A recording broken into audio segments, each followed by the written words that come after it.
Hi Tupperware friends, Amy Kleindenst here, business leader for Exhilaration Sales here in Southern Pennsylvania. And I have the honor today to talk with you about holding virtual parties. And so I want to start with just parties in general, right? So parties are the answer, right? We are a party business. I think we all know that, guys. And so 77 years going strong. Whether you want to make a little bit of extra money for your family or a whole lot of extra money for your family, it's the quickest, smartest, in my opinion, the easiest, right, way of working your business. So we're going to start with that. We're going to talk about the why and how, right? Why would people want to hold virtual parties? Well, number one, they're probably short on time, right? They may just be a super busy person. They also might like to party from the comfort of their own couch, all right? And so virtual parties satisfy that. They also, they also satisfy the fun, right? So if you're a fun person, people want to party with you because you're fun, right? And please don't ever forget that we have something very important to offer our party guests and our hosts, and that's our knowledge of the products and the knowledge of how our products make a difference and help their family, right, in the long run. So let's talk about how, right? How are you going to hold virtual parties? Well, guys, the first thing I want to tell you is you want to party plan your host and set your dates up just as you would any other party, right? So that part hasn't changed, right? You need to get out there and you need to find those virtual hosts. And that's why we talked about what we did earlier, because I want you to be able to think about who you know that is really busy, has a couple of children, maybe works full-time and part-time, right? And they may think they're too busy, but I bet you maybe if you offer the virtual party to them, they might take advantage of that, okay? So you're gonna do what you always do. Set that time, date with your hostess, gather all of her information, name, address, phone number, email, right? And you're gonna go ahead and get that party link set up right away. Step number one. Step number two is old school host packet. I don't care. Every virtual hostess of mine gets a party packet. Why? Because there is nothing more powerful, in my opinion, than a Tupperware catalog in someone's hand. And you still want to party plan them and have them get those outside orders and everything before the party, right? All right, so let's next talk about party details. And here's the part where you've got a lot of flexibility. I've been doing virtual parties for probably a good 4.5 to 5 years. And what I will tell you is there is no correct way. Okay, there is no correct way to do a virtual party. And the reason I say that is because things constantly change, right? It's just like printing a book or a dictionary. And the moment it's printed, it's out of date, right? It's almost the same with virtual parties, guys, because the virtual world and social media literally changes every day, sometimes every hour, okay? And so I'm sharing this with you because I want you to know that there's options for you. But if the one that you're working with isn't working for you, it might be time to switch it up. And that happened to me during the pandemic. I was running 30-minute parties live on Zoom and Facebook, and they worked for a while. They worked while I had a captive audience. But then when I no longer had a captive audience, they didn't work. And I had to change my game. And so I want you to know that you can't always do the same thing the whole time, right?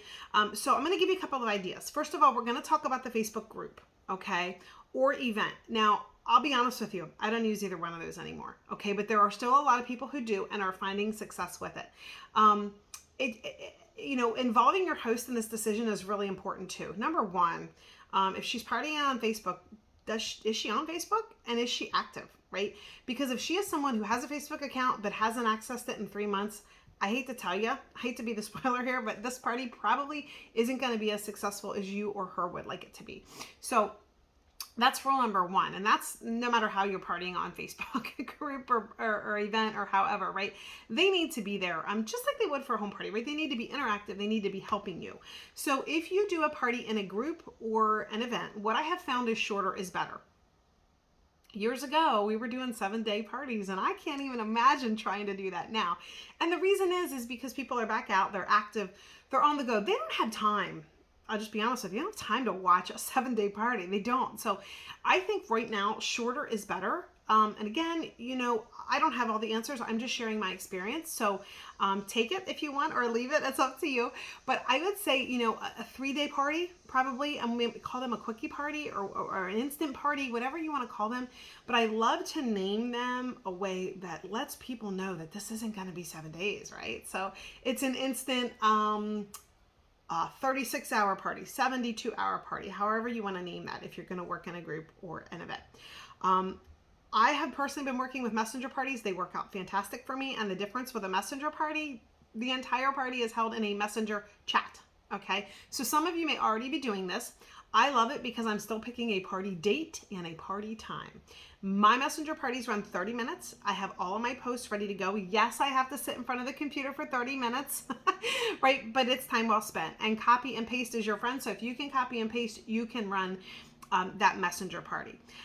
Next is the one post party, right? And this would be you going to your hostess's wall and making one post about her party. So you want to have all of your images together, right? You're going to upload them all together and all the information about the party, dates, the link, etc., etc. And then lastly, texting and email parties. I don't do a whole lot of texting and email parties, so I'm going to defer that, but I want you to know that there is training out there. There are some resources out there that we can probably share with you if you're interested in those two ways to party virtually. But I want to just hop back to the virtual party in general, because as usual, you need your hostess's help. And I say that, why? Because I've had parties where my virtual hostess didn't even show up. Like, I'm on a live or I'm on a Zoom and her guests are there and she's not. Okay, or I'm in a messenger chat and she's nowhere to be found. And guys, it is so important that you get that buy-in from your host, right? She's gonna be there during the party. She's gonna comment and she's gonna like and she's gonna tag her friends and she's gonna be your helper, because it is a partnership and it is so super important that she understands that, and it's vital to the success of her party for both of you. Let's talk about inviting, right? Inviting to a virtual party is a little different than inviting to a standard home party, right?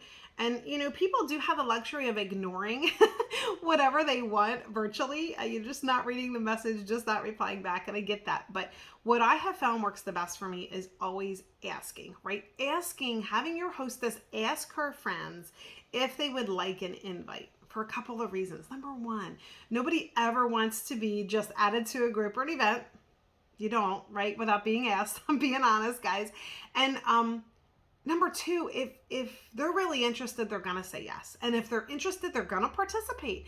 And again, with virtual parties, participation is where it's at, right? It drives the algorithm, especially on Facebook. More people see it, and it will be a more successful party for you because of it. And along with that inviting, you know, once they say yes, then you add them. You add them to the chat, you add them to the group, and always give your hostess a goal, right? With a chat party, I always say to them, 20 or more, 20 plus people in the chat. My hostess creates the chat because then it's her chat, not mine. And Facebook doesn't get angry with me because I have 100 chats open. Okay, well, I might have 100 chats open anyway, but you know where I'm going. So have your hostess create the chat. When her friends say yes, she adds them in there. Okay, same with a group, right? You don't add them till you say yes. And so I have found that is the most proven and successful way for me virtually to hold those parties, right? So contact is key. Participation from your host is absolutely key, because without it, sometimes, you know, it doesn't help. So I want to challenge you to get out there and just do it, right? Get out there and date 2 virtual parties for this month yet. I know you got time, right? So attitude is everything. What is your Tupperware business goal? Because here's the thing, if you're a consultant right now, you want to be stepping up to manager this month, because there's lots of things coming in the months to come, right? And you want to get paid at that leadership level. You know, I want you to think about how you're going to celebrate when you step up, right? Because guys, when you start dating parties, a lot of things are going to happen for you. You're going to meet the people to hold future parties for you, and you're going to meet those future team members, right, to welcome into your business. That's all I've got for you today on virtual parties. Enjoy. Go out there and get them, guys. Bye-bye.